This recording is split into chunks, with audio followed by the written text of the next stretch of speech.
Donc ouais, l'idée c'est de présenter à travers ce... Donc je crois qu'on a 45 minutes à se répartir à 3, c'est ça? Donc c'est 15 minutes en chacun, c'est ça. Donc dans ces 15 minutes, l'idée c'est de présenter le savoir-faire de l'équipe de chimie des peptidomimes. Donc notre équipe est basée à l'Institut européen de chimie et biologie à Bordeaux et appartient à l'unité CBMN. Donc ce que je voulais d'abord peut-être c'est présenter rapidement un peu les domaines de savoir-faire de l'équipe en termes d'utilisation des peptidomimes et des peptides. Alors peut-être un rapide couvrir un peu rapidement l'utilisation des peptides dans le domaine du cancer que nous avons, les intérêts que nous avons dans le groupe par rapport à cette thématique.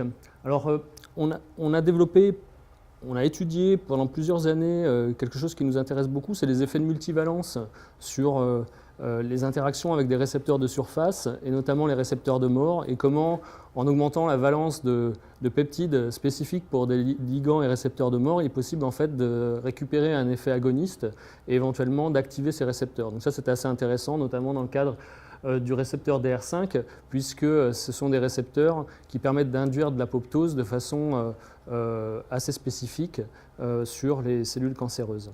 Après, on a un programme aussi de travail, de développement chimique que nous suivons depuis quelques années, qui est lié au développement en fait, de nouveaux composés de type carbène de platine, donc des molécules qui pourraient se substituer entre guillemets aux cisplatines, mais avec l'idée de pouvoir y accrocher de façon extrêmement chimiosélective des molécules peptidiques dessus, afin peut-être de pouvoir bénéficier et d'un effet cytotoxique et d'un effet de ciblage. Donc par rapport au ciblage, ça rejoint la troisième thématique qui est marquée ici, qui est une thématique un peu ancienne qu'on a développée il y a longtemps, mais qui revient en fait au goût du jour au sein de l'équipe. C'était le développement de molécules qui ciblaient la nucléoline de surface et qui aujourd'hui connaît un certain intérêt dans le domaine du cancer et plus particulièrement dans le domaine du ciblage des cellules cancéreuses, aussi bien dans le domaine des peptides que je crois aussi dans le domaine des aptamères, puisqu'il y a un aptamère qui est spécifique de la nucléoline de surface qui a été développé. Et donc c'est un peptide en fait, qui a été développé il y a quelques années avec l'idée d'en faire directement un composé anticancéreux et qui aujourd'hui en fait, revient au goût du jour dans l'équipe avec peut-être l'idée de l'utiliser davantage comme un outil de ciblage et pouvoir amener en fait, un cytotoxique dans les cellules. Donc le savoir-faire de l'équipe, c'est aussi la conception basée sur la structure. Donc ça, c'est un exemple, ce n'est pas dans le domaine du cancer, mais c'est utiliser les peptides, l'information structurale pour essayer de concevoir des ligands de forte affinité pour une cible. Donc ça, c'est un exemple qu'on développe avec des collègues strasbourgeois sur des inhibiteurs de l'ANO-bêta, qui est une plateforme utile importante pour le fonctionnement des polymérases. Là, c'est dans le cadre du développement de composés à activité antibiotique. Donc l'idée, c'est d'utiliser l'information structurale, donc les biostructuralistes, les chimistes ensemble, pour essayer de développer des molécules à forte affinité pour une cible. Donc ça, c'était juste pour remettre en exergue la thématique des dérivés de platine. Donc on a développé des molécules chimiques originales avec l'idée vraiment de concevoir des méthodes chimiques qui permettent de greffer sur ces composés de platine cytotoxiques des ligands peptidiques qui pourraient amener du ciblage. Donc ça, c'est quelque chose qu'on développe depuis plusieurs années avec des molécules qui sont assez intéressantes, pas forcément avec le mode d'action du cisplatine, mais avec des effets cytotoxiques forts et avec une possibilité, effectivement, par des méthodes chimiques originales, de greffer des systèmes peptidiques dessus. Ça, c'est pour juste développer un peu plus sur le projet des peptides ciblant les récepteurs de mort. Donc ça, c'était un travail qui a été fait à partir de peptides qui avaient été décrits dans la littérature comme ciblant ces récepteurs de mort. Donc c'est des peptides cycliques qui avaient été initialement identifiés par des cribles en phage display. La multimérisation en fait, de ces peptides et le développement de méthodologies de multimérisation de ces peptides cycliques a permis donc, de développer des ligands qui sont sub-nanomolaires pour le récepteur DR5 en l'occurrence. Donc là, c'est des trimères que je vous montre, hein, c'est ce peptide cyclique trimérisé qui a des très fortes affinités pour le récepteur DR5 et qui est capable d'induire une apoptose spécifique des cellules cancéreuses. Donc ça, c'est le contrôle entre l'induction d'apoptose par ces molécules trimériques et donc dans des cellules qui expriment le récepteur DR5, et le contrôle qui permet de montrer la spécificité de ces molécules dans des cellules qui sont déficientes pour le récepteur de mort, dans lequel il n'y a pas ou peu d'apoptose. Donc ça, disons que ce sont un peu rapidement évoqués les projets centrés sur le développement de molécules à activité anticancéreuse et utilisant des peptides. Après, au-delà de ces chimies et de ces approches qui utilisent des molécules peptidiques assez conventionnelles, on a aussi un intérêt à développer des outils pour la recherche de nouvelles molécules biologiquement actives. Alors, un de ces outils qu'on a développé depuis pas mal d'années, c'est la conception de chimiothèques de composés dérivés de peptides qui pourraient être intéressantes lors de cribles. Justement, on vient d'en parler. Donc des molécules qui sont assez variées en termes de diversité structurale, mais qui ont un squelette assez commun et assez facile d'accès à partir de simples molécules dipeptidiques. Donc on a développé au sein du laboratoire une plateforme chimique, une plateforme hétérocyclique qui peut être intéressante dans des stratégies de crible. Donc aujourd'hui, on a à peu près 250 composés autour de cette famille qui sont disponibles et qui pourraient faire l'objet de campagnes de criblage à la recherche de molécules bioactives. Donc c'est des molécules qui rentrent tout à fait dans les critères classiques des petites molécules druggable ou drug-like, je ne sais pas comment on peut dire ça. Alors après, peut-être ce qui fait la spécificité de notre équipe est davantage aujourd'hui centré sur la capacité en fait, à créer des structures chimiques qui s'apparentent aux peptides mais qui n'en sont pas, avec non pas uniquement l'intérêt autour de mettre des fonctions chimiques comme dans les peptides, des chaînes latérales fonctionnelles, mais vraiment d'être capable de contrôler la structure. Donc, ce qui nous intéresse beaucoup aujourd'hui, c'est la compréhension, la relation entre la séquence primaire, le contrôle de la structure secondaire et la manière dont ces molécules vont pouvoir interagir de façon plus ou moins précise avec une cible biologique donnée. Donc, comme vous le savez, par exemple, si on parle des hélices, en termes de structure secondaire, les hélices sont un élément structural important qui intervient dans une forte proportion des interactions entre les protéines et donc est capable de mimer une structure peptidique en hélice est assez intéressant d'un point de vue de la conception de molécules actives pour inhiber des interactions protéine-protéine ou au moins les moduler. Donc le problème, c'est que des segments peptidiques courts, en général, ne conservent pas cette structure en hélice qu'on peut trouver dans l'interaction entre deux protéines. Et il convient souvent de stabiliser cette structure en hélice. La stabilisation de cette structure en hélice offre un autre avantage, qui est souvent une augmentation de la stabilité de ce peptide, de ce court fragment protéique, à la dégradation enzymatique. Donc ça, c'est des approches qui intéressent beaucoup les gens dans l'industrie pharmaceutique. Le premier exemple, par exemple, c'est un des tout premiers exemples qui avait été décrit dans la littérature par des chercheurs à Novartis, qui était peut-être le premier groupe à proposer des approches de stabilisation de structure hélicoïdale pour concevoir des molécules plus actives capables d'inhiber des interactions protéine-protéine. Donc la première molécule est un des premiers ligands capables d'inhiber l'interaction entre P53 et MDM2 qui avait été décrit dans la littérature. Après, les chimistes sont créatifs et ont proposé beaucoup d'approches diverses pour faire ce genre de choses. Une des plus connues, c'est peut-être celle qui a été développée par Greg Verdine à Harvard et qui a donné naissance à une société qui s'appelle Aileron Therapeutics, qui a connu un développement hyper rapide avec un rachat par Roche quelques 5 ans après, avec le développement aujourd'hui de plusieurs peptides, dont des inhibiteurs de P53, mais pas que, vers la clinique. Donc nous, l'approche qu'on a, elle est un peu plus extrême. C'est une approche basée sur la recherche de squelettes qui ne sont pas peptidiques. Donc l'idée, c'est de contrôler la structure, mais en prenant des molécules qui ressemblent aux peptides, mais qui n'en sont pas, afin de bénéficier en fait, d'un certain nombre d'avantages. Alors ça a des inconvénients, peut-être, parce que le design est peut-être plus difficile. Par contre, les avantages vont être qu'on peut avoir une connaissance du repliement qui est plus forte, et donc du coup peut-être mieux utiliser les outils de design et basés sur la structure pour concevoir des ligands actifs. On a aussi, du coup, comme les squelettes sont artificiels, on espère une résistance forte à la protéolyse. Peut-être que ça peut amener des propriétés intrinsèques de perméabilité des membranes, c'est-à-dire peut-être la capacité de ces molécules à rentrer dans les cellules et peut-être pouvoir cibler des protéines cibles intracellulaires.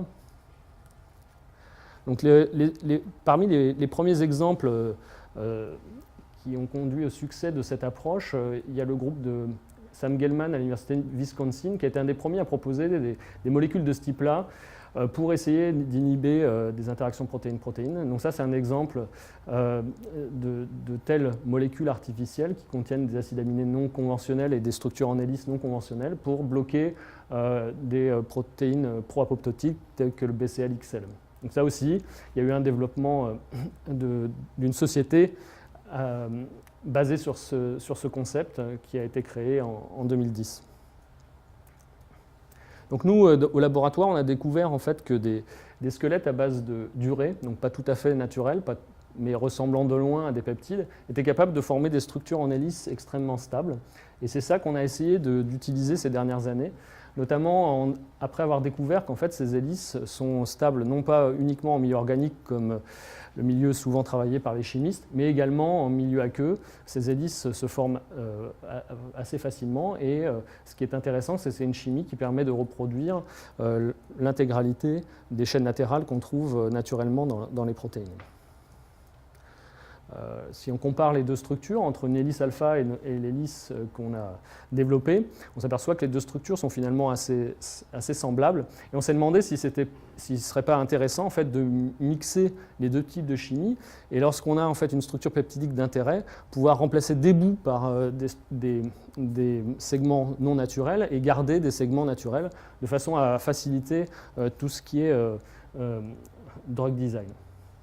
Donc ça, c'est des études un peu modèles qu'on a fait par cristallographie qui permettaient de montrer qu'effectivement, c'est possible de générer des hélices non conventionnelles intégrant et une partie peptidique et une partie non peptidique. Là, c'était un peu la base de notre réflexion sur la possibilité d'utiliser ces séquences non naturelles pour mimer des structures peptidiques.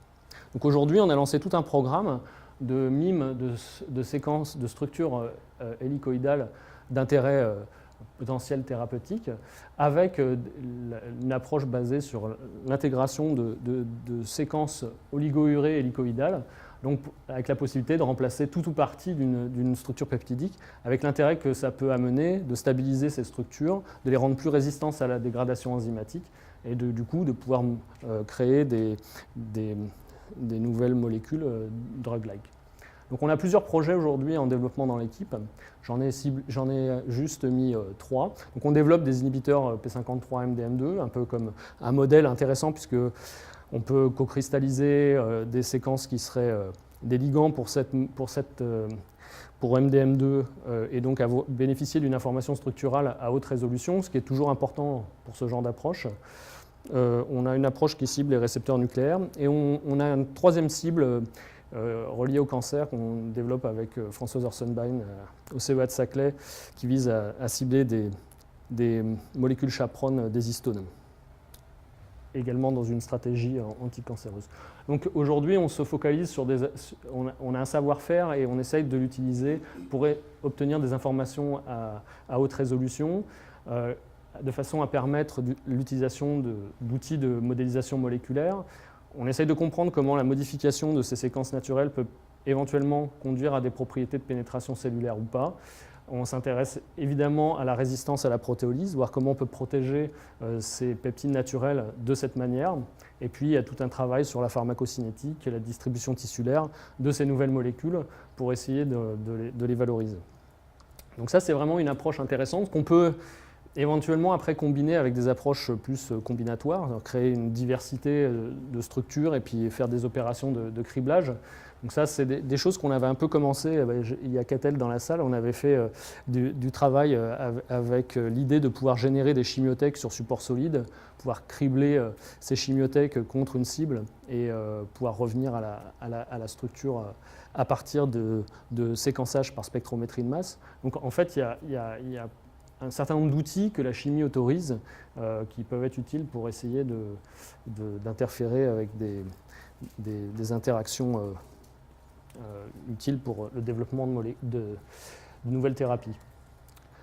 Une dernière approche, je finis avec ça, parce que je crois que j'ai peut-être dépassé mon temps, c'est qu'on peut aussi aller jusqu'à insérer ces segments non naturels dans des protéines et voir comment en fait, on peut moduler l'activité, le repliement, la stabilité d'une protéine en intégrant des morceaux de séquences qui sont pas naturels, mais dans lesquels on a un contrôle complet de la structure secondaire. Donc ça, c'est aussi quelque chose qui nous intéresse. Alors évidemment, ça paraît assez fondamental et assez éloigné d'applications thérapeutiques aujourd'hui. Néanmoins, ça peut représenter des outils intéressants, et notamment pour mieux comprendre comment on peut modifier des propriétés de protéines, pas uniquement de la reconnaissance, mais leur stabilité, leur immunogénicité.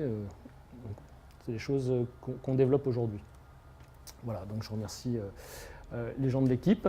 Et puis, là, pour les projets cancer, on a été pas mal soutenu par la Ligue, notamment avec une bourse de thèse récemment obtenue par Johan Bianda dans l'équipe pour travailler sur des inhibiteurs d'interaction protéines. Et puis le soutien aussi de la Ligue, comité de Dordogne, et puis Marie Curie aussi. Voilà, je vous remercie.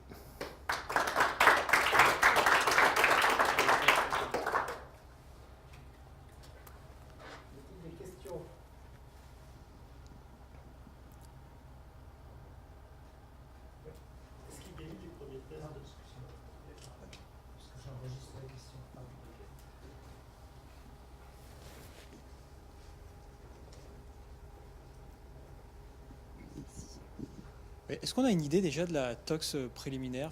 Est-ce que vous avez quelques datas sur la toxicité intrinsèque éventuelle de ces peptides? Est-ce que c'est complètement dégradable facilement? Alors, les portions oligo-urées ne sont pas dégradables par les enzymes connues. On a fait quelques tests sur un certain nombre d'enzymes, il n'y a pas de dégradation. Donc, c'est des molécules qui sont excrétées. Après, on a fait... Alors, le problème, c'est que c'est assez spécifique. On a fait des études sur des composés qui ciblent les membranes, qu'on avait développés par ailleurs sur un autre projet. Et on a fait un peu d'études de pharmacocinétique et de ciblage tissulaire sur ces molécules-là, mais c'est des molécules très particulières parce qu'elles sont cationiques, elles sont amphiphiles. Donc, ce n'est pas forcément représentatif en termes de distribution de ce qu'on pourrait attendre de l'ensemble des composés de cette famille. Donc ça, c'est sûr que c'est des choses qui restent totalement à évaluer de façon plus approfondie et qui devront être faites, à mon sens, plus au cas par cas en fonction des molécules qui seront en fait celles qu'on souhaitera développer, parce qu'il n'y aura pas de règle générale. Tout dépendra de la longueur du segment qui sera inséré dans un peptide, où il est inséré, quel type de chaînes latérales sont concernées. Donc, à mon avis, il y a beaucoup de facteurs qui font que c'est difficile d'avoir une vue vraiment générale de la chose aujourd'hui.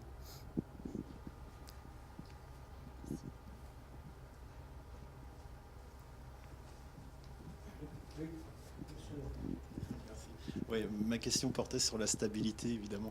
Ça peut être un avantage, ça peut être aussi un inconvénient. Et les tests que vous aviez faits, là vous en avez parlé rapidement, mais est-ce que si on met ces composés dans des milieux biologiques, c'est-à-dire, je sais pas, dans un lisa cellulaire, on peut observer effectivement une résistance accrue à la dégradation? La résistance à la dégradation, clairement, elle existe. Après, c'est... Comment dirais-je suivant le type de maladie qu'on cherche à soigner, on n'a pas forcément envie d'avoir une molécule hyper résistante, mais dans certaines approches peptidiques, notamment celles que j'ai mentionnées, clairement, la dégradation enzymatique est un frein au développement d'un certain nombre de peptides et les stabiliser. Alors après, quand je dis stabiliser, il y a la stabilisation à la protéolyse, mais pas que. Il y a la stabilisation de la structure secondaire. Parce qu'en stabilisant la structure secondaire, on augmente aussi l'affinité pour la cible, potentiellement, parce qu'en fait, le coût anthropique de la formation de l'hélice au contact de la cible est diminué, puisqu'on a déjà une préorganisation de la molécule en termes de structure secondaire. Donc en fait, stabiliser, c'est aussi stabiliser la structure secondaire. Et ça, je pense que c'est un aspect assez important en termes de binding. Et, comment on incorpore une portion complètement synthétique dans une protéine composée d'acides aminés classiques? Il y a différentes méthodes. On peut le faire brutalement par synthèse chimique pure, comme on le ferait pour un petit peptide, mais ça sera difficile si la protéine est grosse. Après, on peut faire des méthodes semi-synthétiques, c'est-à-dire on va exprimer de façon recombinante une partie de la protéine, et puis par des méthodes de ligation chimique qui sont chimiosélectives, on va pouvoir accrocher le bout qui nous intéresse sur la partie exprimée de façon recombinante de la protéine. Donc ça, c'est tout à fait, aujourd'hui, c'est des outils qui sont assez bien maîtrisés. Je ne dis pas que c'est facile, mais c'est faisable. Qu'est-ce qui vous fait dire que ça a plus de chances de pénétrer dans les cellules? Non, je n'ai pas dit que... Non, vous disiez que ça pouvait Par exemple, mieux dans le cas pénétrer. des molécules que j'ai mentionnées de la société Aileron Thérapeutique, sur lequel il y a un espèce de lien entre deux chaînes latérales qui stabilisent la structure en hélice, se sont rendus compte que le fait d'avoir ajouté ça avait un effet sur la capacité de peptide à rentrer ou non dans les cellules. Donc le fait d'avoir modifié la structure peptidique avait un effet. Par exemple, il y a un certain nombre de gens qui disent que le fait que la structure ne soit pas stable va avoir un effet, évidemment la structure secondaire, je parle, soit pas stable, va avoir un effet sur la pénétration cellulaire. Si on stabilise la structure en hélice, on a finalement dans l'espace une molécule qui est très différente, qui peut se retrouver à avoir des propriétés de pénétration cellulaire. Après, les urées en elles-mêmes, ça on l'a bien étudié, elles ont des propriétés assez intéressantes d'interaction avec les membranes. Donc, suivant où les groupements urées peuvent être positionnés dans une structure oligomérique, on peut certainement pouvoir moduler des propriétés d'interaction avec les membranes. Et donc c'est ça qui moi, me fait dire qu'il y a peut-être un moyen de moduler ces propriétés de pénétration cellulaire en changeant la chimie un peu du squelette peptidique.